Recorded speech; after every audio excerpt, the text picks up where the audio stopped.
of the Hudson River, allowing them to focus on the south where Loyalist support was believed to be substantial. 154. In December 1776, Howe wrote to the Colonial Secretary Lord Germain, proposing a limited offensive against Philadelphia, while a second force moved down the Hudson from Canada. 155. Germain received this on the 23rd of February, 1777, followed a few days later by a memorandum from Burgoyne, then in London on leave. 156. Burgoyne supplied several alternatives, all of which gave him responsibility for the offensive, with Howe remaining on the defensive. The option selected required him to lead the main forces south from Montreal down the Hudson Valley, while a detachment under Barry St. Leger moved east from Lake Ontario. The two would meet at Albany, leaving Howe to decide whether to join them. 156. Reasonable in principle. This did not account for the logistical difficulties involved, and Burgoyne erroneously assumed Howe would remain on the defensive. Germain's failure to make this clear meant he opted to attack Philadelphia instead. 157. Burgoyne set out on the 14th of June, 1777, with a mixed force of British regulars, professional German soldiers and Canadian militia, and captured Fort Ticonderoga on July 5. As General Horatio Gates retreated, his troops blocked roads, destroyed bridges, dammed streams, and stripped the area of food. 158. This slowed Burgoyne's progress and forced him to send out large foraging expeditions. On one of these, more than 700.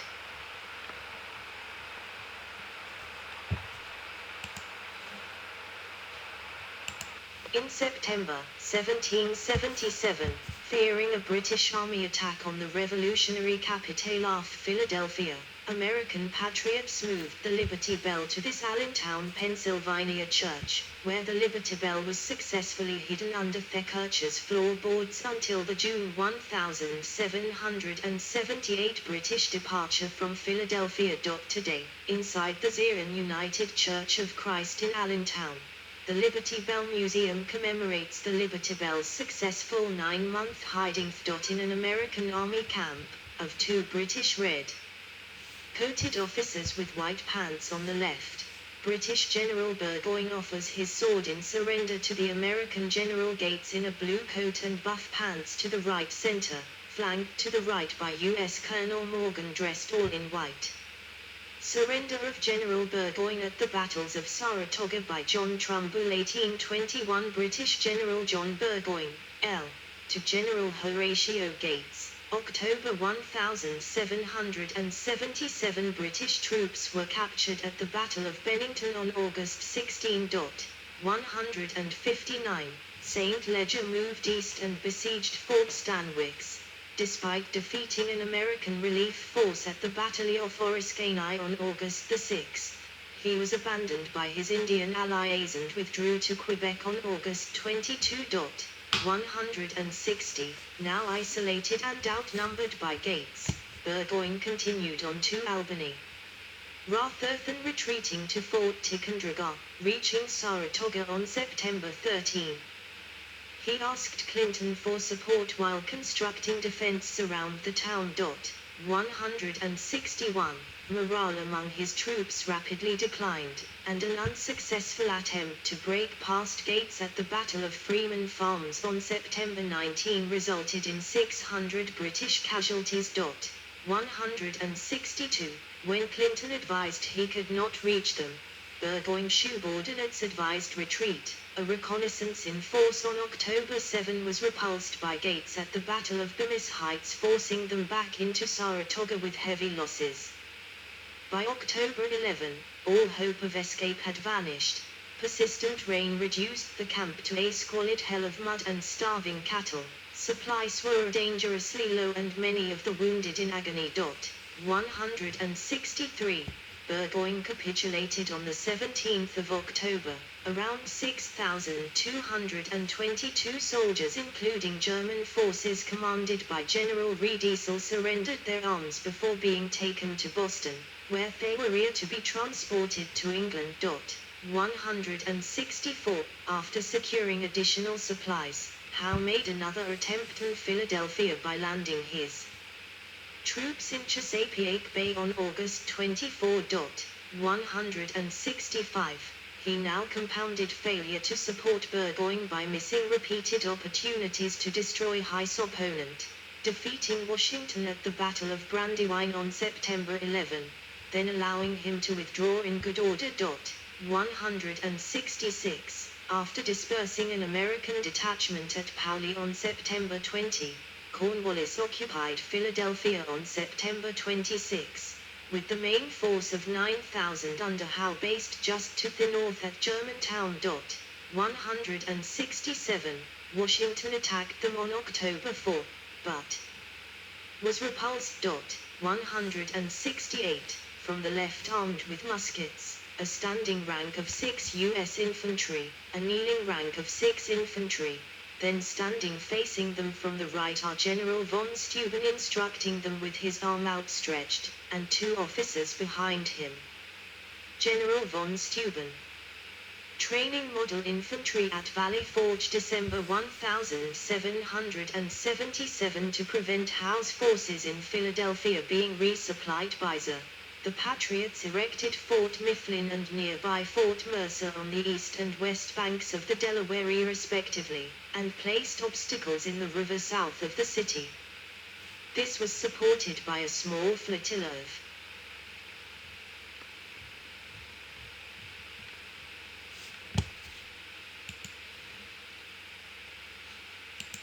Continental Navy ships on the Delaware, supplemented by the Pennsylvania State Navy, commanded by John Hazelwood. An attempt by the Royal Navy to take the forts in the 20th of October to 22 Battle of Red Bank failed. Winking sad smiley. 169. 170. A second attack captured Fort Mifflin on the 16th of November, while Fort Mercer was abandoned 2 days later when Cornwallis breached the walls. 171. His supply lines secured, Howe tried to tempt Washington into giving battle, but after inconclusive skirmishing at the Battle of White Marsh from December 5 to 8, he withdrew to Philadelphia for the winter. 172. On the 19th of December, the Americans followed suit and entered winter quarters at Valley Forge, while Washington's domestic opponents contrasted his lack of battlefield success with Gates' victory at Saratoga. 173. Foreign observers such as Frederick the Great were equally impressed with Germantown, which demonstrated resilience and determination. 174. Over the winter, poor conditions, supply problems and low morale resulted in 2,000 deaths, with another 3,000 unfit for duty due to lack of shoes. 175. However, Baron Friedrich Wilhelm von Steuben took the opportunity to introduce Prussian army drill and infantry tactics to the entire Continental Army. He did this by training model companies in each regiment who then instructed their home units. 176. Despite Valley Forge being only 20 miles away, Howe made no effort to attack their camp, an action some critics argue could have ended the war. 177. Foreign intervention. Portrait of French Foreign Minister Vergennes. Charles Comte de Vergennes, French Foreign Minister, negotiated Franco-American treaties February 1778. Like his predecessors, French Foreign Minister Vergennes considered 1763 peace a national humiliation and viewed the war as an opportunity to weaken Britain. He initially avoided open conflict, butylowed American ships to take on cargoes in French ports, a technical violation of neutrality. 178. Although public opinion favored the American cause, Finance Minister Turgot argued they did not need French help to gain independence and war was too expensive. Instead, virgins persuaded Louis XVI to secretly fund a government front company to purchase munitions for the Patriots, carried in neutral Dutch ships and imported through St. Eustatius in the Caribbean. 179. Many Americans opposed a French alliance, fearing to exchange one tyranny for another, but this changed after a series of military setbacks in early 1776. As France had nothing to gain from the colonies reconciling with Britain, Congress had three choices: making peace on British terms, continuing the struggle on their own, or proclaiming independence, guaranteed by France. Although the Declaration of Independence in July 1776 had wide public support, Adams was among those reluctant to pay the price of an alliance with France, and over 20% of congressmen voted against it. 180. Congress agreed to the treaty with reluctance, and as the war moved in their favor, increasingly lost interest in it. 181. Silas Deane was sent to Paris to begin negotiations with virgins, whose key objectives were replacing Britain as the United States' primary commercial and military partner, while securing the French West Indies from American expansion. 182. These islands were extremely valuable. In 1772, the value of sugar and coffee produced by Saint-Domingue on its own exceeded that of all American exports combined. 183. Talks progressed slowly until October 1777, when British defeat at Saratoga and their apparent willingness to negotiate peace convinced virgins only a permanent alliance could prevent the disaster of Anglo-American rapprochement. Assurances of formal French support allowed Congress to reject the Carlisle Peace Commission and insist on nothing short of complete independence. 184.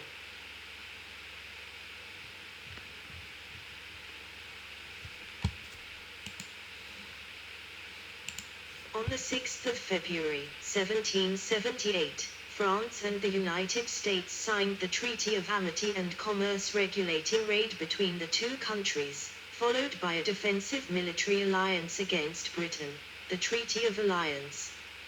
In return for French guarantees of American independence, Congress undertook to defend their interests in the West Indies, while both sides agreed not to make a separate peace. Conflict over these provisions would lead to the 1798-1800 Quasi-War. 181. Charles III of Spain was invited to join on the same terms but refused, largely due to concerns over the impact of the revolution on Spanish colonies in the Americas. Spain had complained on multiple occasions about encroachment by American settlers into Louisiana, a problem that could only get worse once the United States replaced Britain. 185. Although Spain ultimately made important contributions to American success, in the Treaty of Aranjuez, 1779, Charles agreed only to support France's war with Britain outside America, in return for help in recovering Gibraltar, Menorca and Spanish Florida. 186. The terms were confidential since several conflicted with American aims. For example, the French claimed exclusive control of the Newfoundland cod fisheries, a non-negotiable for colonies like Massachusetts. 187. One less well-known impact of Thie's agreement was the abiding American distrust of foreign entanglements. The U.S. would not sign another treaty until the NATO agreement in 1949. 181. This was because the U.S. had agreed not to make peace without France, while Aranjuez committed France to keep fighting until Spain recovered Gibraltar effectively, making it a condition of U.S. independence without the knowledge of Congress. 188. From the left, in the background, three sailing warships at sea, one clearly flying a British naval ensign. In the center right foreground, three sailing warships, two of them firing broadsides with gun smoke starting to cover them up. There was no US flag on the American ship, so the British said John Paul Jones was a pirate. Battle of Flambeau ahead, use warships in European waters hard access to Dutch, French, and Spanish ports to encourage French participation in the struggle for independence. The US representative in Paris, Silas Dine, promised promotion and command positions to any French officer who joined the Continental Army. Although many proved incompetent, one outstanding exception was Gilbert du Motier, Marquis de Lafayette, whom Congress via Diane appointed a Major General, 189-190, on the 31st of July, 1777.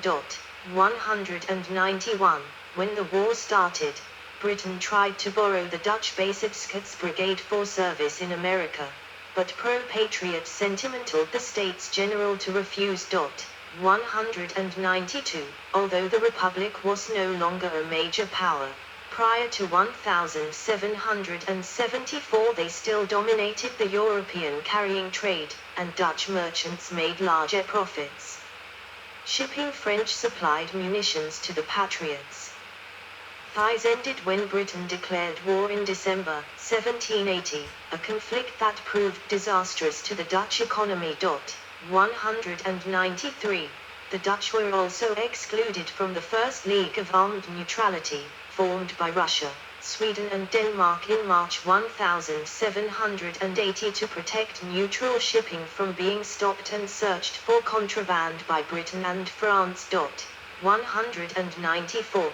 The British government failed to take into account the strength of the American merchant marine and support from European countries, which allowed the colonies to import munitions and continue trading with relative impunity. While well aware of this, the North administration delayed placing the Royal Navy in a war footing for cost reasons. This prevented the institution of an effective blockade and restricted them to ineffectual diplomatic protests. 195. Traditional British policy was to employ European land-based allies to divert the opposition, a role filled by Prussia in the 7 Years' War. In 1778, they were diplomatically isolated and faced war on multiple fronts. 196. Meanwhile, George III had given up on subduing America while Britain had a European war to fight. 197. He did not welcome war with France, but he believed the British victories over France in the 7 Years' War as a reason to believe in ultimate victory over France. 198. Britain could not find a powerful ally among the great powers to engage France on the European continent. 199. Britain subsequently changed its focus into the Caribbean theater. 200, and diverted major military resources away from America. 201. Yes, the video splits in a few minutes. It's 1 o'clock in the night. Got to page 50. I think we have to stop now because I have people living around me.